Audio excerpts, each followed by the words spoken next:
Could you describe your home, please? My home's very comfy, actually. It's very much like a sock that I live in for my whole life. I make it myself and I bury it underground where I can't see any people. When you say you live in it your whole life, do you never leave, or do you just never build a new one? I don't like building new ones because it takes a very long time, so I'm very happy to stay in it all the time. But I will make repairs to it, and as I get bigger I have to extend it and make it a little bit larger. How long does it take you to build? It takes a good few days to build, and as I said, if it gets damaged, which it does get damaged when food comes along because I have to actually cut a hole in it to pull the food in, but I can sew it up quite quickly, and I've got very special mouth parts that help me cut a clean hole in it to pull the prey through. I actually have scissors for teeth. Can you show me your fangs? I can, but it might be quite scary because they're very large. They're actually about a quarter the size of my body, so I will open them up for you and you'll be able to see the little serrated edges on the inner sides, which is what I cut my silk with. OK, maybe I don't need to look at them now you've described them, but thank you very much.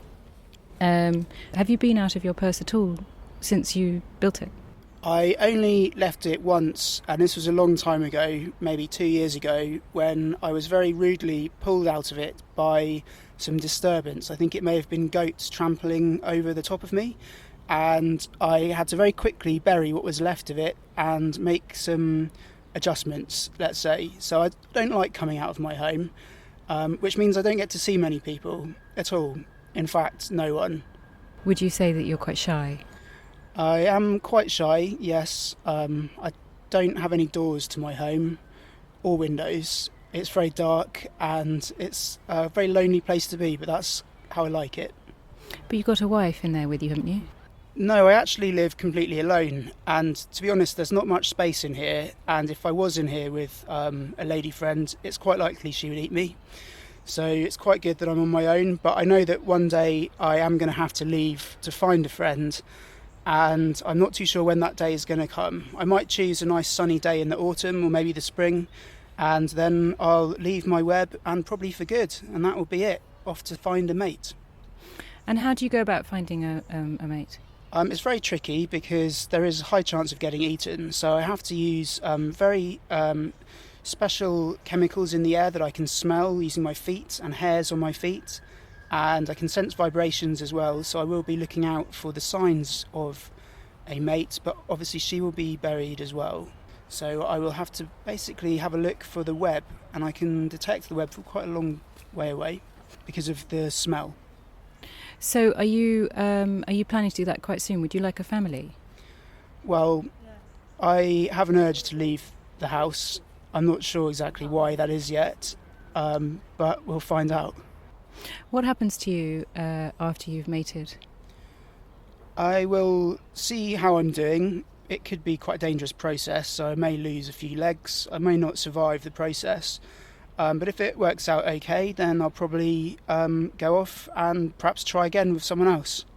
So you wouldn't always be eaten by your mate? She wouldn't always eat you? No, it's not guaranteed. And to be honest, I'd rather not get eaten at the moment. So it's not that difficult to make an escape?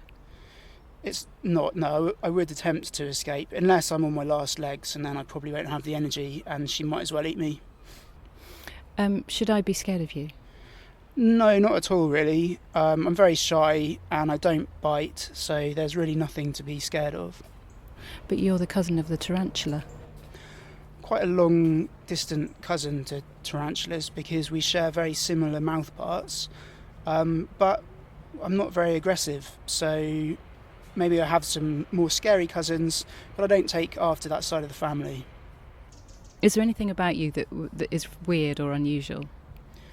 What makes me stand out from other spiders is my massive fangs. They're absolutely huge, especially in the UK where all other spiders, they have small pincer-like fangs, but mine stick out in front of my body and they bend round underneath my body. So having huge fangs really makes me stand out. If you had a message for us, what would it be?